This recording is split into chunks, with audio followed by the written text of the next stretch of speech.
Congratulations on the success with Spray Bottle at the Florida Film Festival. I just watched it last night and it's chaotically adorable. Like I just love it. Thank you so much. Thank you. We're really excited to see the journey that it has. I mean, the reception at Florida was amazing, and we can't wait to see how other people receive it. So thanks for checking it out. Yeah, of course. Can you talk to me a little bit about the inspiration behind that project and kind of too the evolution of y'all's relationship and how you came to work together on that? Yeah, no, that's actually perfect because that's the first project that we ever made together. So Spray Bottle, I originally wrote because our executive producer, Jason Reitman, came to me and encouraged me to write something that would incorporate my stunt experience because I've worked for a long time as an actor and a stunt performer and as a director, but never at the same time. And so he was very encouraging of do both. And so the story that I came up with was very much drawn from real life of that is my real little brother in the film, and it's inspired by my real fears of what will it be like to be a caregiver for him one day, and it's kind of worst case scenario, incorporating action. And Tang and I had met prior at an event, and we both had already seen each other's work and really respected each other's work, and were really excited about the idea of working together. And then we made Spray Bottle together, and I realized I couldn't live without him. Bing, how about you? What was your kind of when Jenna first came to you with Spray Bottle? What was your thoughts on it, and how did that kind of kick off? Yeah, I've actually already been a fan of her work because we both had shorts in the same block at the Atlanta Film Festival, funnily enough. In 2021, I want to say, it was like the COVID year where we had everything that was in It was a drive-through. drive-in. Yep. Yeah, there was a drive-in, so we didn't really get to actually meet each other. But I had made a film not too long ago that's very similar concept to what Jenna did, and I was like, oh wow, she did it better than I did. And so I was like, I really want to know who this is. And I think fast forward a couple of years later, we met at the porch at this event, and we chatted, and then we went to a Carroll Street Cafe. Big shout out to the favorite spot in town. We then had a couple glasses of wine, and we wanted to make this movie, and the rest is history. What was it about working on Spray Bottle that made you guys want to have like a more, I guess, official long-term relationship with everything that you guys are now doing with the new studio? For me, it was the trust. I mean, it was so nice to be able to trust that everything that I needed was going to be in place, and that I could focus on all of the things that I needed to do. And it was just so nice to. It was just an amazing experience working together. We just were able to find a common language, and there was just a very quick sort of trust in terms of drive and ambition, but also abilities and networks within the community, and a love for truthful, emotional, but still entertaining storytelling. Yeah, I think Jenna is. I think first I was drawn towards the story, the way that she wrote that script, because I am a big fan of stories to represent people with different communities, but in a way that they're the hero of the story more so than the victim of the story. And so that was my first drawn towards how she wrote the script, and immediately I was like, oh great, this is fun. And we got to do stunts, and we got to do all these things, and every step of the way, it probably felt like the easiest producing project that I had ever done. And then we also developed a friendship from that project. And like Jenna said, I think the trust from working with each other of like, oh, if somebody said that they're going to do something, it happens. And so with that, we just started to kind of have more conversations about joining forces, and it had been just a very easy and secure process that we've just had together since Spray Bottle. That's awesome. With both of you having creative backgrounds, how does that influence when you come to the studio side? Because typically, studios giving notes, pushing back on budgets, like all of that sort of fun stuff. So how do you approach, I guess, the studio work, having the creative backgrounds that you do? It works kind of perfectly because we both have, oh, excuse me. Oh my goodness. Sorry. We both have very, we both have very strong points of view, but they're very, very different from one another. And we've both had a lot of experience, but it's been different in sort of complementary ways. And so in a way, it's really nice because we can, like, that trust is there in terms of ideas and thoughts, and we can kind of bounce off of each other and notice things that the other one might not notice. But then that trust also comes in of being able to say, you know, these are the battles that, these are the hills I will die on, these are the ones I won't. And being able to have those conversations and communicate and sort of inspire each other, because we both have similar goals, but different ones at the same time, but they complement each other. Nice. Right. I guess for me, I think that as far as like balancing that side, I think that we have both worked in so many different roles on set. I think that we both work as ADs before as well. So, arguably one of the most stressful positions on set. So I think that we take on a lot of people's stress in that role. So as creatives, I think that we keep a lot of that in mind whenever we write stories. And the panel that we're doing at the Atlanta Film Festival this coming week is called Making Indies Without Permission. But one of the first topics that we're actually going to talk about is like, what are the permission that you should be thinking about, and also how do you write for the edits, right? Like, how do we write for the final product instead of just throwing things at the wall and see what hits? And so I think that philosophy of not being fearful of making mistakes, but do the best that you can in prep to set yourself up to be able to make mistakes freely, I think is sort of how we would balance that in our working relationship with each other and also with the studio side. Love it. I know that you guys are starting to work on your first feature as well. What can you kind of, I guess, tease about that, or tell me about how that's going, and when you expect it to come out, and whatever you can tell me about it. So glad you asked. We are very excited about this. So it's called De Novo, and it's a high concept, low budget sci-fi that takes place in a post-human world, but through the eye of a mycologist, of a female scientist who studies fungus. And it's something we're really, really stoked about making together. I'll be directing, Thang will be producing. I'm also acting in it. And we're in the development stages, and we're about to begin fundraising. We're about to launch our WeFunder in May to gather all the funds that we need to make this happen. It's been in the works for a long time, and we have a really good team assembled, and it's a really cool, unique story that hasn't been told before. That's awesome. Are you guys going to shoot that here as well?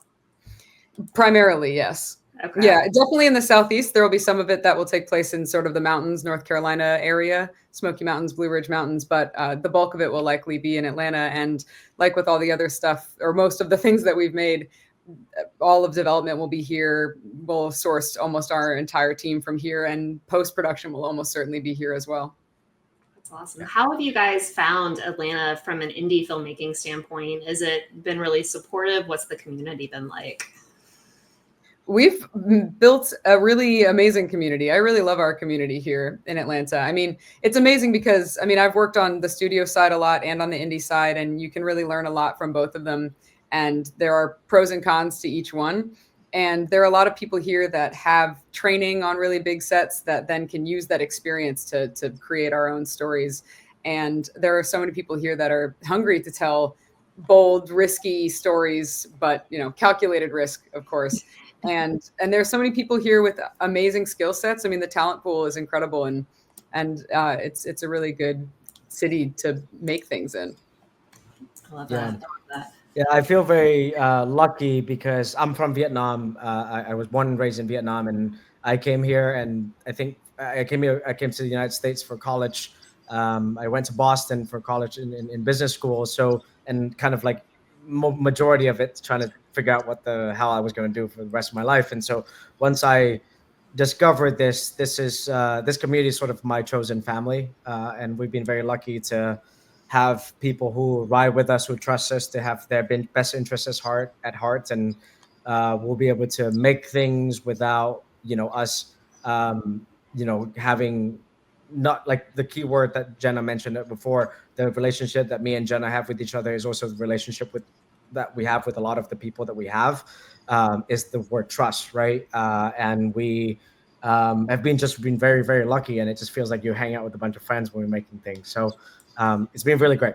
Yeah, and we've actually already shot about 10 pages of the feature so far, and some of that has been with our friends, and they're all really talented, and similarly they all come from different perspectives and different places and different backgrounds, and so everyone's experience sort of feeds into that and creates something really beautiful, and everyone's just excited to be a part of it, which is something that is sometimes hard to find in certain other markets. I think that's one of the beautiful things about Atlanta is everyone here, at least from my perspective as kind of like an outsider media person, everyone here still seems like really passionate. And I feel like sometimes when I go to LA, people seem very burnt out and like just, they're just trying to survive. Whereas here, everyone's still really hungry.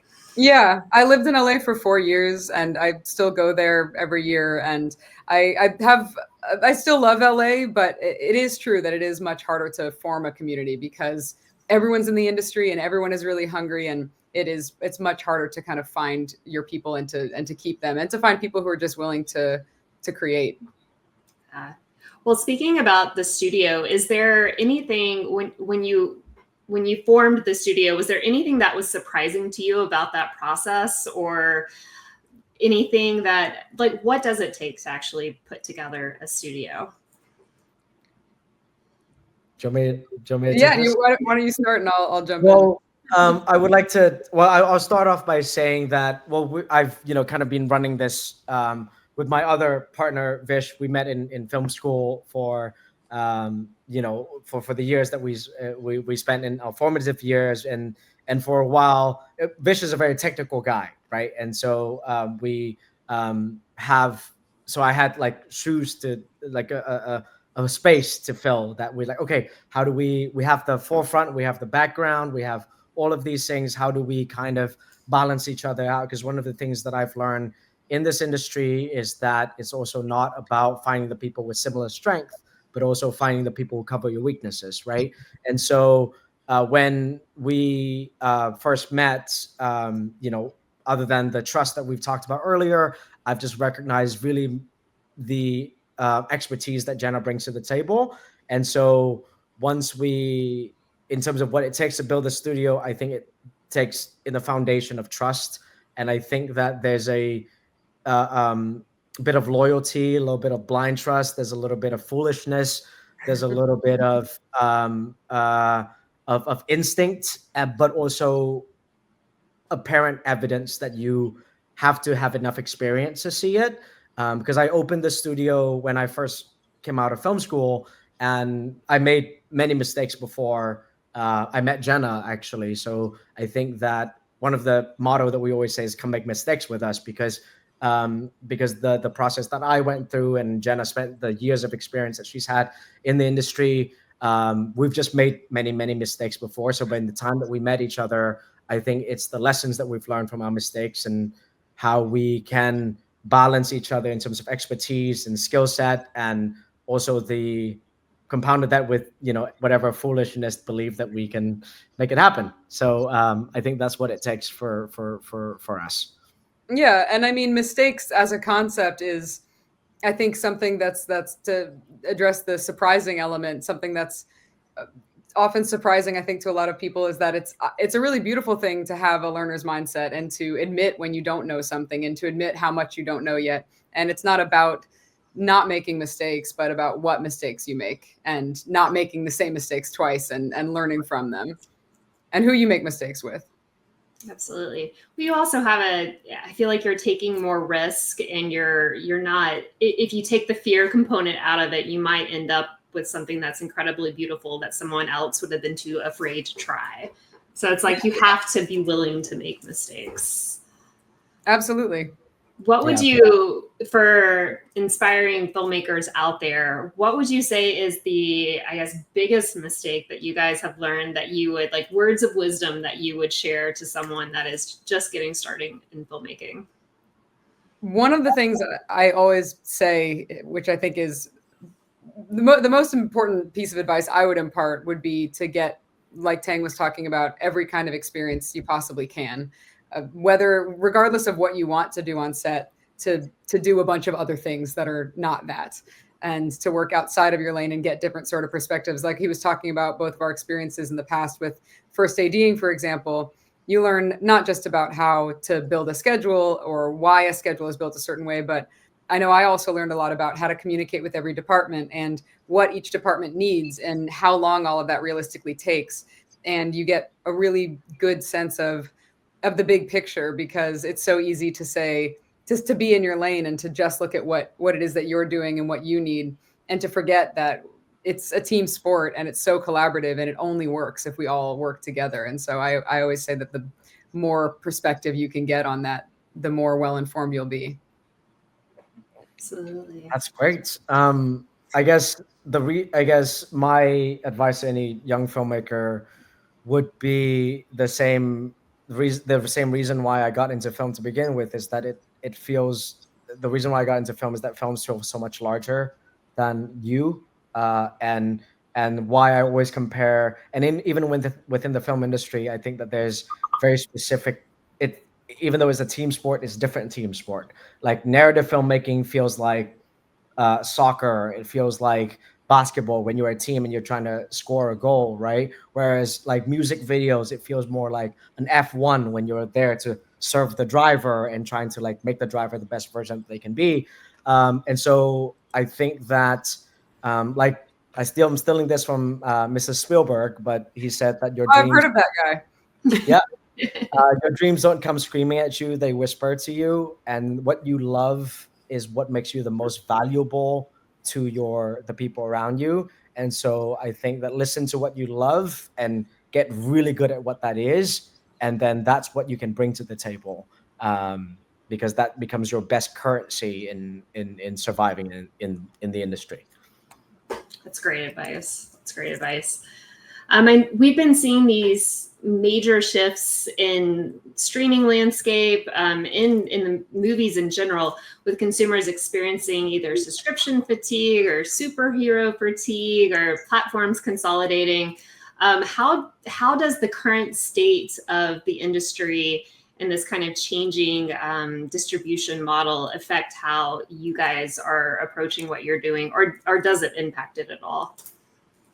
It certainly impacts it to a degree, but I also think it's important not to, I mean, we agree, we've talked a lot about how it's important not to just chase trends, and like Thang was saying, to be informed by what it is you care about, and finding your authentic story, because ultimately if it's authentic to you and if it touches you and connects with you, then there's going to be someone else who connects with that.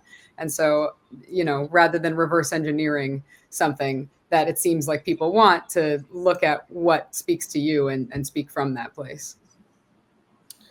Yeah, I think the model right now, it actually really exciting for us, because that we're stepping into this stage of making our first studios feature film, is because I do think that when it comes to the industry trends, there's always a pendulum swing, and I do think that after the years of pumping out content being the king, I do think that right now, I think we're live in a year, and I'm hoping that this next couple of years will be the renaissance of the revival of indie filmmaking. Is that because we're just seeing signs of that when it comes to Anora winning the Oscars, and then the successful at the box office of Sinners, which is just a phenomenal movie.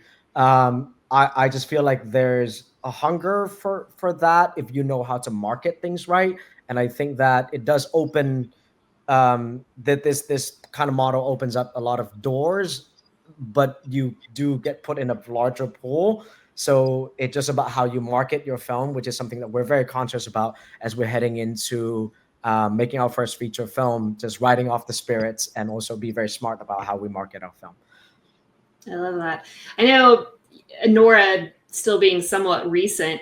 Have you guys seen a more interest in indie filmmaking from distribution side, or just general interest since that film won?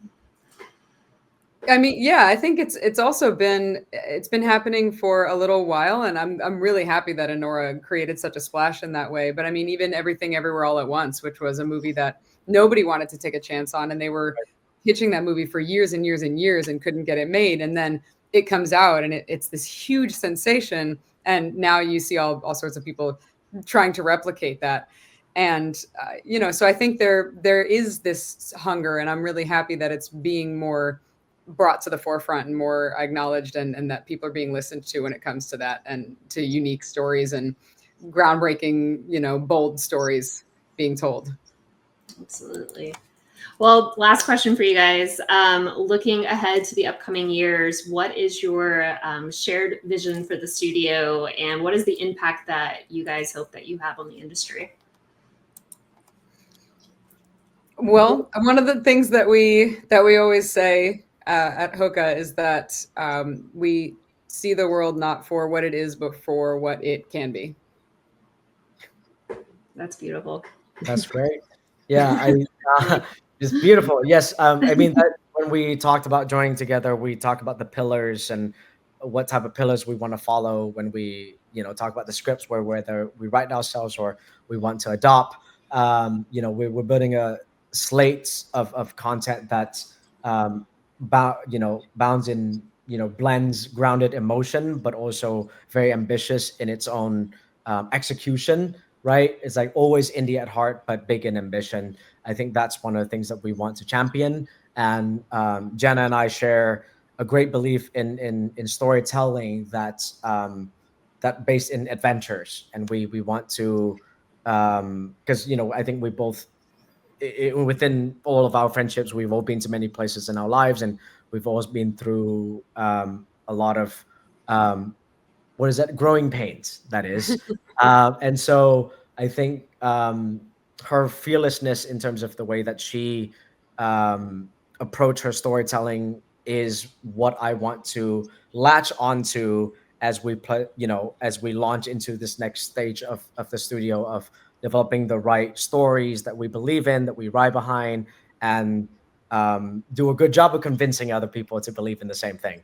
And so that's our vision for the next year, of making this feature film alongside some of the other smaller scripts that we have, and hopefully people resonate to them.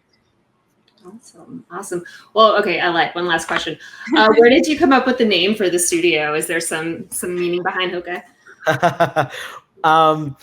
I think I'll be short with it in a way that I will say that I named the name of the studio kind of in the same philosophy that the movie Air talked about, how they name Nike. Is just the 4-letter words that people remember, and because we wanted I sort of, the reason why I didn't think about it so much, because I felt like I was being such a perfectionist trying to think of the perfect name, and I didn't go so much into thinking about the name. I just wanted the work to speak for itself. And so in short, it is the 4-letter words that people will remember, and that we wanted to work to speak for itself. That's solid. There's worse branding advice than you could take from a giant like Nike. So I think that's that's a really cool Yeah, Ben Affleck said that in the movie, and I just thought that was oh no, makes sense. Yeah, totally. Like on the board was like Pixar, Apple, Nike. It's just all these like we're two A24. Yeah, A24. It's a highway. most of the names we didn't want it to be lengthy. And we just want to be short, punchy, and let the work speak for itself. Yeah, well, that's awesome. Well, thank you guys. I really appreciate your time. And I know you guys are going to be, is it next Friday at the film festival? This Thursday. This Thursday. Okay. I'll be sure to publicize that on my end as well. I'm so glad you guys are doing that. That's such a cool event. Thank you. We're really excited about it. We're screening a film that's a great example of what we're talking about. Yeah. It's a very fearless indie film, and it was made without any permission, and we want to use it as a case study for how we can make our film and encourage other people to make theirs.